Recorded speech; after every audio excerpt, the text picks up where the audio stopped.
Hello student. हमारा आज का विषय है रामधारी सिंह दिनकर का जीवन परिचय। ये जो आपको पोइट्री की बुक लगी हुई है कुरुक्षेत्र, ठीक है, खंड काव्य है एक वो। उनके जो राइटर का नाम है वो है रामधारी सिंह दिनकर। उनकी पोइट्री शुरू करने से पहले आज हम उनके जीवन के बारे में पढ़ लेंगे, उनकी काव्यगत विशेषताएं भी साथ साथ में ही कर लेंगे, ठीक है। तो हम शुरू करते हैं ये रामधारी सिंह दिनकर का जीवन परिचय। ये क्वेश्चन है, रामधारी सिंह के व्यक्तित्व और कृतित्व पर प्रकाश डालिए। अब आता है इनका जीवन परिचय कि रामधारी सिंह दिनकर का जन्म 23 दिसंबर सन 1908 बिहार के मुंगेर जिले के सिसुरिया घाट गांव में हुआ था, ठीक है।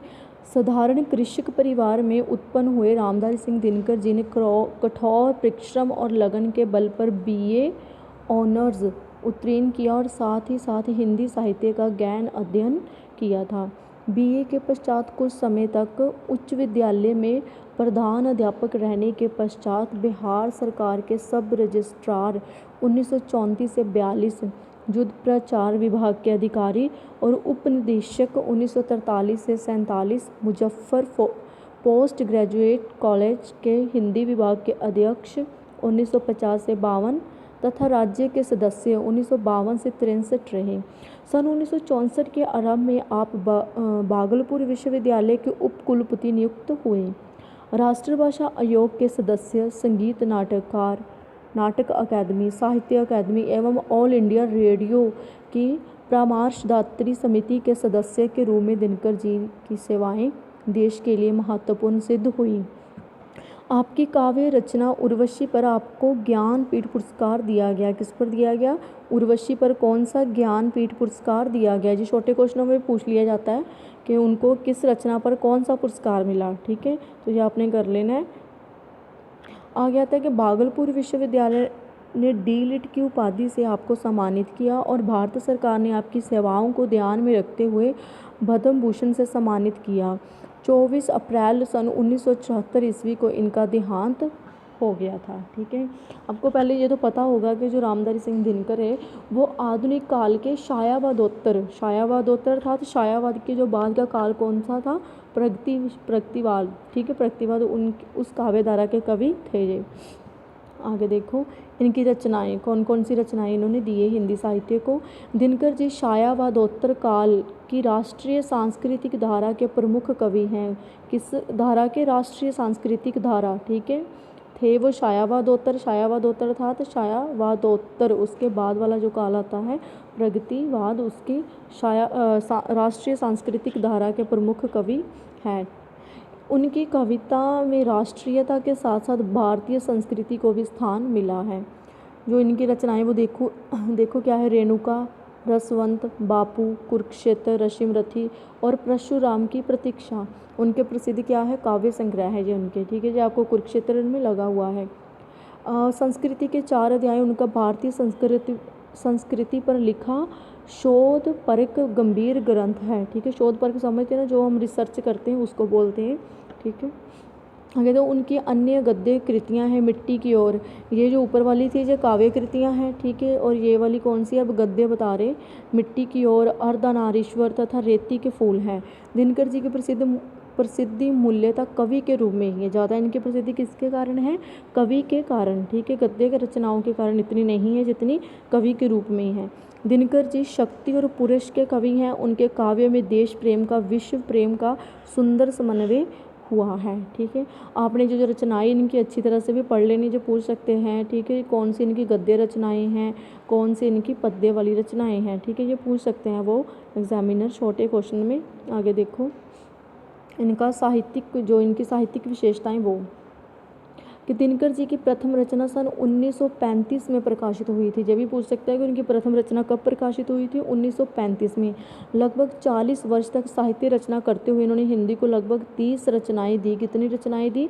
30 रचनाएं। कितने वर्ष तक? 40 वर्ष तक इन्होंने साहित्य रचा, ठीक है। उनके काव्य के निम्नलिखित विशेषताएं दृष्टव्य है। अभी पहले देख लो इनकी क्या है? दलितों शोषितों के प्रति अपार करुणा। साधारण कृषक परिवार में जन्मे दिनकर जी ने अपने युग की विसंगतियों को समझा था और शोषण के विविध रूपों को पहचाना था। आपने हर प्रकार के शोषण का विरोध किया। दिनकर जी उस समय हिंदी साहित्याकाश पर उदित हुए, जबकि छायावाद अंतिम सांसें ले रहा था और प्रगतिवाद की आंधी चलने लगी थी। ठीक है, उस समय क्या था कि छायावाद खत्म हो रहा था, जब जो दिनकर जी हैं साहित्य जगत में आने लगे थे, तो जो प्रगतिशील है तब वो शुरू होने वाला था, उसकी आंधी चलने वाली थी। दिनकर जी की विचारधारा को भी प्रगतिवाद से प्रभावित किया है। दिनकर जी की विचारधारा को भी प्रगतिवाद ने प्रभावित किया है। आगे देखो, दिनकर जी की कविताओं पर छायावादी शैली का प्रभाव है। ठीक है, छायावादी शैली भी इसमें विद्यमान है जिन्होंने रचनाएं लिखी हैं, परंतु वैचारिक धरातल प्रगतिवाद है। जो शैली है वो छायावादी है, लेकिन जो उसमें विचार है, जो विषय है, वो किस धारा से संबंधित है? प्रगतिवाद से। गांव के मजदूर किसान का शोषण देखकर कवि क्रुद्ध होकर लिखता है। पहले तो आपको प्रगतिवाद पता होना चाहिए क्या है। ठीक है, जो मार्क्सवाद है ना, वो सारा का सारा प्रगतिवाद है। और आपने पढ़ा होगा मार्क्सवाद का कि वो उसमें क्या है, जो शोषण करता है, ठीक है, जो शोषित हो रहा है, उनके बारे में सारा का सारा उसने लिखा हुआ है, पूरा का पूरा जो भी इसका रचनाएं हैं। ठीक है, मार्क्सवाद ने इसी पर ही जोर दिया है। तो इसलिए इसकी जो पहली विशेषता है वो इसी से संबंधित आती है कि दलितों शोषितों के प्रति क्या है? अपार करुणा। अभी वो किसान का शोषण देखकर कवि क्रुद्ध होकर लिखता है, शवानों को मिलता दूध वस्त्र, बच्चे भूखे कुलाते हैं, माँ की हड्डी से चिपकर ठिठुर जाड़े की रात बिताते हैं। नारी के लज्जा वसन बेच जहाँ ब्याज चुकाए जाते हैं, मालिक वहाँ इतर फलूलों पर पानी सा द्रव्य बहाते हैं। आ जाता है कि दिनकर जी का आक्रोश सामंती एवं पूंजीवादी व्यवस्था के प्रति है। ठीक है, ये आ गया ना सारा सामंतवाद, पूंजीवाद। ठीक है, वो ही मार्क्सवाद वाला। ठीक है, हिंदी में जो प्रगतिवाद है वही जो राजनीति में क्या है? मार्क्सवाद है। ये याद रखना है कि मार्क्सवाद और प्रगतिवाद एक ही है।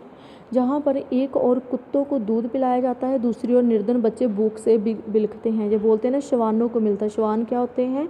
श्वान बोलते हैं कुत्तों को। ठीक है, उनको दूध वस्त्र मिलते हैं, लेकिन जो गरीब के बच्चे हैं, निर्धन के बच्चे हैं, वो क्या? भूख से बिलखते हैं। दिनकर जी व्यक्ति की अपेक्षा समाज को अधिक महत्व देते हैं, क्योंकि उनके अनुसार व्यक्ति का धर्म तप करुणा क्षमा, व्यक्ति की शोभा विनय भी त्याग भी, किंतु उठता प्रश्न जब समुदाय का बोलना पड़ता हमें तप त्याग भी। ठीक है, जहाँ पर आ गया ना समुदाय का भी। समुदाय अर्थात उसने समाज को अधिक महत्व दिया है, किससे? व्यक्ति से। ये आपकी जो ये वाली लाइनें हैं, ये आपका कुरुक्षेत्र जो लगा हुआ है उसमें उसी में से है। ठीक है, आगे देखो, श्रृंगार और प्रेम का काव्य। दिनकर जी कविता में उन्मुक्त प्रेम एवं अलौकिक श्रृंगार का अक्षय भंडार देखा जा सकता है। उनके कोमल हृदय में प्रेम की मंदाकिनी सदा बहती रही। प्रेम को त्याग कर कविता कैसे लिखी जा सकती है?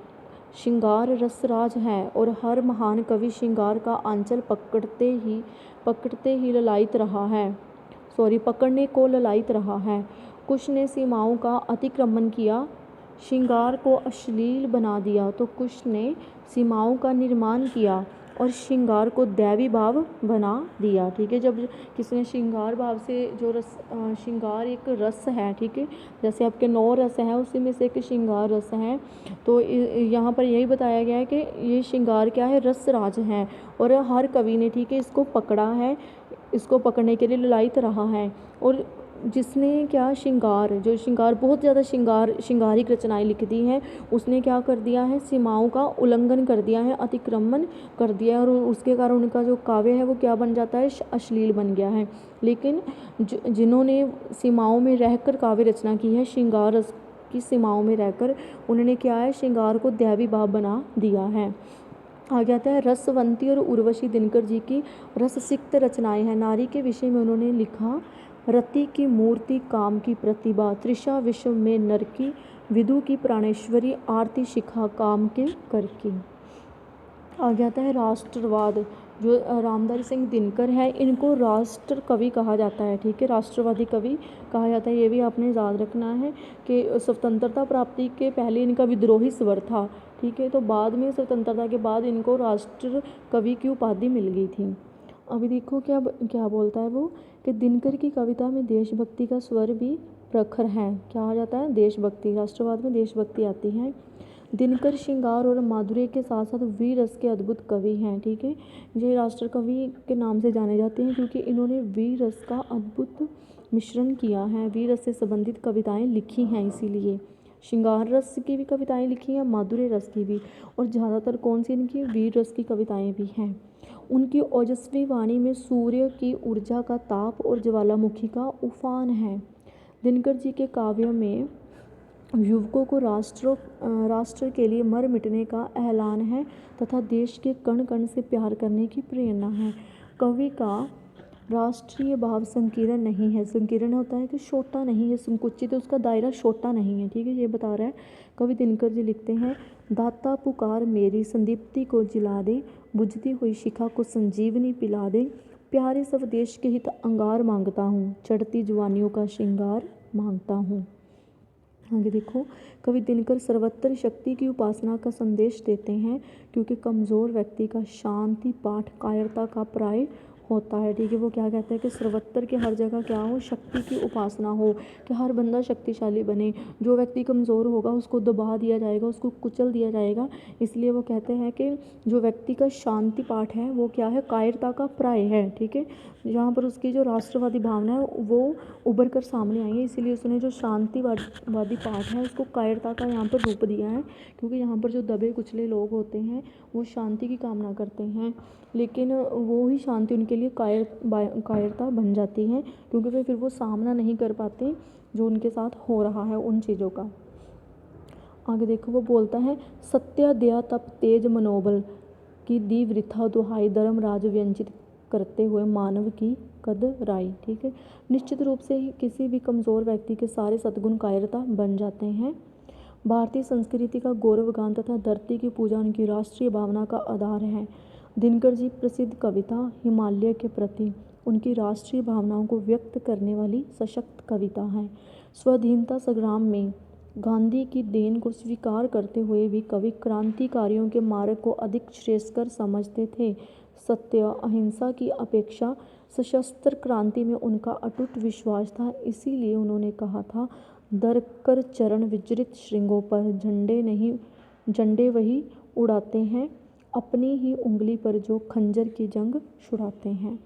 आगे देखो, दिनकर जी की राष्ट्रीय भावना का एक रूप सांप्रदायिकता सद्भावना की स्थापना के रूप में भी व्यक्त हुआ है।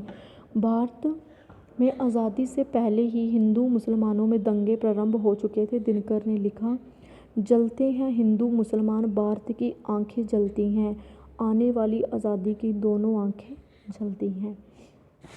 आगे इन्होंने प्राकृतिक सुषमा, ठीक है, इनका जो काव्य है उसमें प्रकृति का भी चित्रण हुआ है, तो ये वही है प्राकृतिक सुषमा, उसका प्राकृतिक सौंदर्य। कि दिनकर की कविता में प्रकृति के आलम्बन रूप में चित्र कम ही है, क्योंकि दिनकर को यथार्थ जीवन से प्यार और संघर्ष के कवि हैं, ठीक है। यहाँ पर जो प्रकृति का आलम्बन रूप है उसका चित्र क्या कहते हैं कि उन्होंने कम किया है, क्योंकि ये कौन से कवि थे, यथार्थ क्या होता है, जो रियलिटी, ठीक है, जो रियलिटी है उसको प्यार करने वाले थे और संघर्ष के कवि रहे हैं, ठीक है। उन्होंने संघर्ष किया है अपनी रचनाओं के माध्यम से, तो इसीलिए वो बोलते हैं कि यथार्थ जीवन में प्यार और संघर्ष के ये कवि हैं। प्रकृति की गोद में आश्रय खोजने वाले तथा जीवन संघर्ष से पलायन करने वाले कवि दिनकर नहीं थे, ठीक है, कि वो ऐसे कवि नहीं थे जो प्रकृति की गोद में चले गए, ठीक है, प्रकृति का आश्रय ले लिया उन्होंने और जो जीवन का संघर्ष है उससे पलायन कर लिया, अर्थात उससे हट गए, ठीक है। उन्होंने यहाँ बताया कि वो जीवन संघर्ष से पलायन करने वाले दिनकर नहीं थे, जबकि उन्होंने क्या किया है, जीवन से संघर्ष किया है। रात्रि संध्या तथा उषा रहस्यमय चेतना के रूप में कवि के काव्य में चित्रित है। क्या क्या, रात्रि संध्या और उषा। देखो, चंद्रमा चला रजनी बीती, हो गया प्रात, पर्वत के नीचे से प्रकाश के आसन पर आ रहा सूर्य फेंकते बाण अपने लोहित, बिंद गया ज्योति से ये देखो अरुणाभ शिखर। ये यहाँ देखो, चंद्रमा का, रजनी का, प्रातः का वर्णन है, पर्वत का है, प्रकाश का है, सूर्य का है, ठीक है। ये सारे क्या है, अरुणाभ, ये शिखर, ये सारा क्या है, प्रकृति चित्रण है इनका। आगे देखो, रहस्य भावना। छायावादी शिल्प के साथ साथ कहीं कहीं पर छायावादी चिंतन का प्रभाव भी कवि पर पड़ा है। कई स्थानों पर उर्वशी में रहस्यवादी भाव भी व्यक्त हुआ यथा, ठीक है। उर्वशी उनकी एक रचना है, उसमें देखो, ईश्वरीय जग बिन नहीं है, इस गोचर जगती से, इस अपावन में अदृश्य ये पावन सदा सना हुआ है, ठीक है। वो क्या बोलता है कि इस जो अदृश्य है उसमें क्या है, वो जो पावन है, वो जो परमात्मा है वो भी क्या है, यहाँ पर रचा हुआ है, सना हुआ है इसमें। आगे देखो दिनकर के काव्य का कला पक्ष, ठीक है। कला पक्ष समझते हो ना क्या, पहले हमने भाव पक्ष पढ़ा कि उसका भाव क्या था, उसके विचार क्या थे। अभी क्या है कला पक्ष। कला पक्ष में आ जाता है उसके छंद वगैरह, अलंकार, भाषा आ जाती है उसकी, ठीक है। ये देखो दिनकर जी छायावादी काव्य के तुरंत पश्चात आए, फिर भी उनके काव्य में द्विवेदी युगिनी इतिवृत्तात्मकता स्पष्ट झलकती हैं। देखो अभिधा शैली में इन्होंने अधिक कविताएं लिखी हैं। किस शैली में लिखी हैं, अभिधा शैली में, ठीक है। आपने पढ़ा था ना अभिधा शैली कौन सी होती हैं, मैंने आपको करवाया था ये वाला क्वेश्चन, ठीक है, जिसमें जो कविता के अर्थ रमणीयता के आधार पर जो उनके प्रकार थे उसमें था अभिधा शैली, ठीक है, जो सरल संप्रेषणीय होने के साथ साथ कहीं कहीं पर बिल्कुल सपाट या प्रचारात्मक हो गई हैं। इनकी भाषा शुद्ध, परिमार्जित, प्रवाह युक्त और ओज एवं मधुर गुणों से युक्त है, ठीक है। आप इसका अलग से पॉइंट भी बना सकते हैं, जैसे शैली का पॉइंट बना दिया, शैली कौन सी थी, ठीक है, उसमें लिख दिया शैली के बारे में। दूसरा भाषा का बना दिया कि भाषा कैसी थी, वहाँ पर भाषा के बारे में लिख दिया ये वाला, ठीक है। इन्होंने मरसिया, जंजीर, तराना, आशिक, इंसाफ, महादेश, बेकल तथा आरजू, उर्दू, फारसी के शब्द भी प्रयुक्त किए हैं। ये जो शब्द है ये भी भाषा के अंडर ही, इसके पॉइंट के अंडर ही आ जाएंगे, ठीक है। आगे के दिनकर जी की काव्य भाषा सहज अलंकृत हैं, कृत्रिम भाषिक श्रृंगार के चक्कर में आप कहीं नहीं पड़े। आगे आता है कविवर दिनकर ने प्राय छंदबद्ध कविता रची है, ठीक है। किस प्रकार की इन्होंने रचना रची है, छंदबद्ध, ठीक है। आप इसका पॉइंट बना सकते हैं छंद, उसमें आ सकता है छंदबद्ध कविता रची हैं।